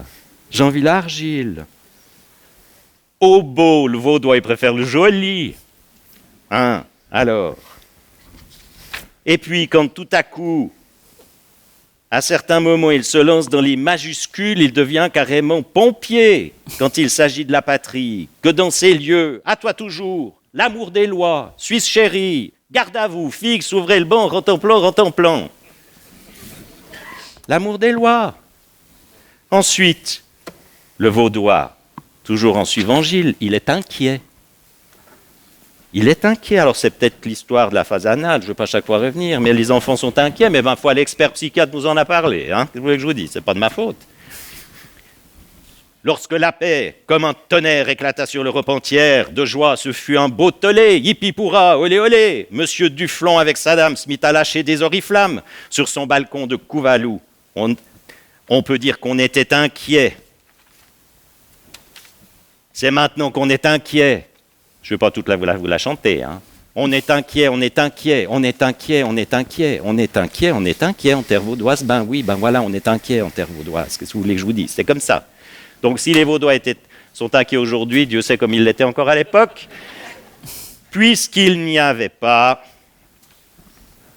de gazette et tutti quanti pour essayer de faire avancer plus rapidement les esprits et l'évolution. Davel, Vaudois, né à Moran. Certes, sa famille vient de Lombardie, mais il était arrivé en Suisse, dans le pays de Vaud, à la fin du XVe siècle. Il est Vaudois, Davel, il les connaît, les Vaudois. Hein? Il sait qui ils sont. Il a été notaire baïval, il a été commissaire arpenteur, il a été militaire pendant 20 ans sous des bannières étrangères, un peu milicien, oui. Monsieur Davel, il a été d'un prince protestant à un roi catholique. Il est revenu à Cuilly. Et Villemergen, seconde guerre de Villemergen, Berne mobilise les milices vaudoises. Le capitaine Davel s'occupe de la compagnie de Villette et sa bravoure au combat le fait devenir major. Il connaît les lois. Il sait Jean-Daniel Abraham Vanel, que s'il échoue, ce sera considéré comme une trahison. Il sait que s'il échoue et que c'est considéré comme une trahison, eh bien ce sera la peine de mort. Alors oui, si la peine de mort existait de nos jours, je ne ferais pas ce métier. Mais à l'époque, c'était naturel, c'était normal, c'était comme ça. D'ailleurs, il a aussi fallu 1981 en France pour qu'elle soit abolie. Hein. Pas si vieux, pas si vieux. Mais à l'époque, c'était ça. C'était comme ça. Alors, est-ce que tous les Vaudois, on parle des Vaudois, le canton de Vaud à l'époque était formé de Baillivages, avait 120 000 habitants. Lausanne, 7 000. Vous voyez la taille de Lausanne à l'époque 7 000.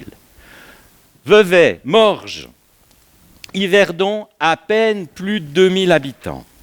Communication, QI-Lausanne, ça ne se faisait pas en un quart d'heure. Hein. Il n'y avait pas de réseaux sociaux, il n'y avait pas de mobile. On ne lisait pas. Tradition orale avec toutes les déformations qu'il peut y avoir. Mais surtout, le major ne parle à personne. Il agit en solo, en parfait secret. Rien, personne ne sait. Il ne prépare pas cette révolution qu'il souhaite faire pour le bien de son peuple vaudois. Mais il ne la prépare absolument pas. Tout le monde ignore tout. Si je reprends Alexandre Vinet, en 1842, il dit du major d'Avel, le major d'Avel, c'est Jeanne d'Arc. Non pas simplement Jeanne d'Arc en homme,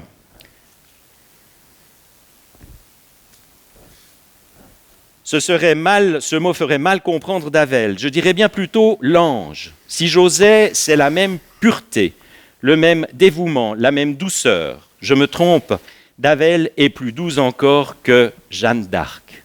Jeanne d'Arc, elle avait pris les armes. Elle participait à la bataille. Or, dans le cas d'espèce, pas d'alliance, pas d'explication, aucun soutien, aucune organisation. Pouvait-il sincèrement penser, en connaissant les Vaudois et les avantages dont on a débattu, des conseillers, qu'il suffirait juste comme ça, sans les préparer, d'arriver et de leur dire, voilà, on va se libérer des Bernois? Avec ce problème de loi, cet amour des lois? Non. D'ailleurs, même Olivier dit à un certain moment que du moment que cela échoue, tout est fini, car c'est tellement intrinsèquement lié à lui qu'il n'est pas possible que ce projet soit porté s'il échoue avec le major d'Avel, qui lui-même s'est considéré certes victime première de cette affaire. Concluez, maître. Tout soudain, Madame la Présidente, tout soudain. Il accepte, il reconnaît sa défaite, il accepte le verdict, il a été brave sous la torture. Et il a été condamné à mort. Alors oui, c'était jour de marché. Oui, il y a eu du monde à son exécution. Oui, le discours a interpellé, interloqué, a planté une graine pour se dire, mais qui était cet homme? Que voulait-il faire finalement? Parce qu'eux, ils ne savaient pas. On nous parle de Gazette, etc., Hollande, tous les pays extérieurs, mais on ne parle pas de la Gazette des Combiers. Maître, Ils ne savaient j'insiste, pas. concluez. Ils ne savaient pas. Quand on ne sait pas, on ne peut pas soutenir. Et quand on n'a pas des faits pour lesquels on nous accuse dans un acte d'accusation, il n'y a qu'un choix. Acquittement. Merci. Je vous remercie. Vaudois, Vaudoises, levez-vous. Vous avez le dernier mot. Souhaitez-vous ajouter quelque chose à ce qui vient d'être dit? Vaudois. Non. Vaudoises. Non. Très bien, vous pouvez vous asseoir. Les débats sont clos. Le tribunal va entrer immédiatement en délibération. Je prie les parties et le ministère public, les conseils et les experts de se retirer.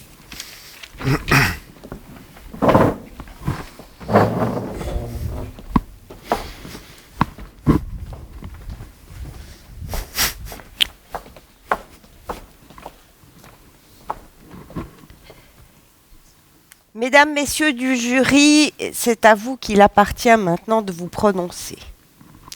Vous devez choisir si le peuple vaudois et le peuple vaudoise est coupable ou non coupable. Nous avons dans la salle des scrutateurs, un de chaque côté. Et je vais donc vous prier de voter à main levée.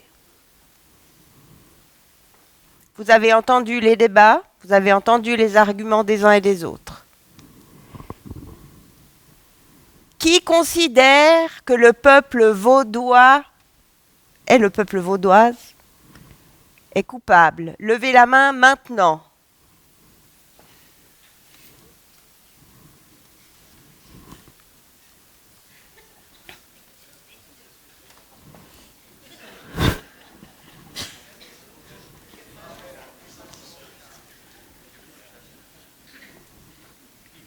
Je vous remercie. Qui considère que le peuple vaudois et le peuple vaudoise n'est pas coupable?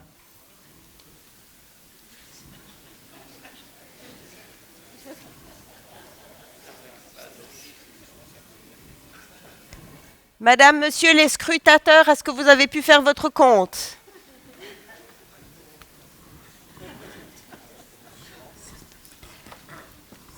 Coupable. Coupable. Non coupable, pardon. Je vous remercie.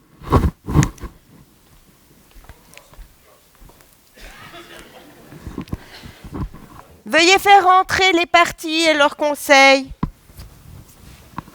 ainsi que le ministère public.